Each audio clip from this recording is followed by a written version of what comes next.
Hooshang Amirahmadi is a distinguished service professor at Rutgers University and joins us from Princeton, New Jersey. Welcome to the programme.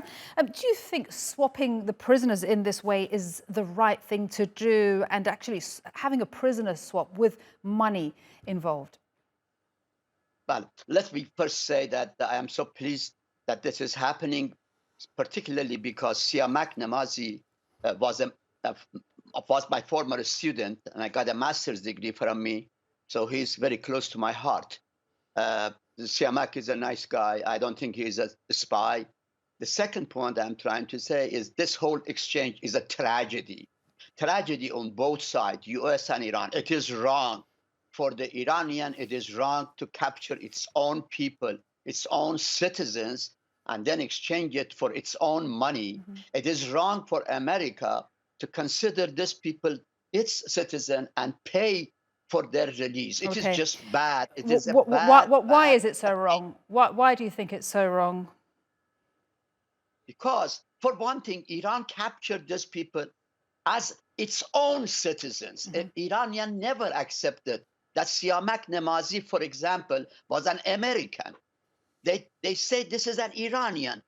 So they take their Iranian citizen, put in prison for 8 years, and then exchange him for its Iranian money. That's wrong. That is wrong. And Americans are saying, these are my citizens. So I don't know Siamak is whose citizen to begin with. Obviously, he's a dual citizen, and neither side accepts duality to begin with. So I think the whole thing is wrong. Both governments on both sides are doing the bad, wrong thing. Okay. Don't misunderstand me. I am happy that it is happening. I am talking in principle. In principle, this should have not happened. This Okay. should not happen. Iranian, they should have been released without money. Okay. Americans should have. Okay, and so we have the situation now that they've been released. What more do you know about the conditions, and how will the money be used, the money that's been released? Because the US has set some conditions for the money just to be used for humanitarian aid and food. But this is also another place where it is really bad, because both sides are lying. The Iranian side is lying, saying that this money is being released to them unconditionally, that I will use it for any reason I want. The American side is also lying, saying that these are conditioned on, for example, purchase of medicine and similar humanitarian items. The fact is, if the money is released to Iran, Iran will use it in whichever way it wants, and there will be no control. But the problem is this: because Americans are saying that this is conditioned, it means that at some point in the next 2, 3, 4, 5 weeks, Americans are going to tell Qatari bank, stop paying Iran, because Iran is not using it for what I thought it should be using. So I am very concerned about it, because this will create another major problem in US-Iran relations. It will not only it wouldn't help, it will hurt further this relation, because this deal is really completely untransparent, and both sides are lying about it. They are not telling the truth to the public. Okay. Each side is.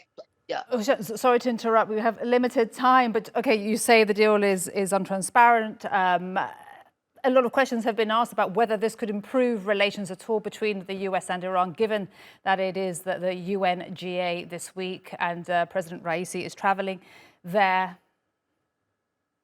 I think the US-Iran relation after this deal goes further down the drain. These are wrong approaches. Both governments are being childish, and their approach to each other's relation is very, very, really low class. The exchange is a low class. Talk about what is the condition and not the people. The truth is low class, and more importantly, because this deal is not transparent, each side could say this is what this is supposed to be, and they're gonna to, like the JCPOA, each side is gonna to have its own interpretation, and that will mean each side will violate the so-called agreement And that would be further problem in U.S.-Iran relations. To my estimation, U.S.-Iran relation after this deal not be improved, but will be disproved. It will go in the wrong direction, just like what happened to JCPOA. These are wrong deals, and the wrong deal never make things right. Thank you so much for your perspective on this deal. That was Hooshang Amirahmadi joining us there from Princeton in New Jersey. Thank you so much. And thank you. Thank you.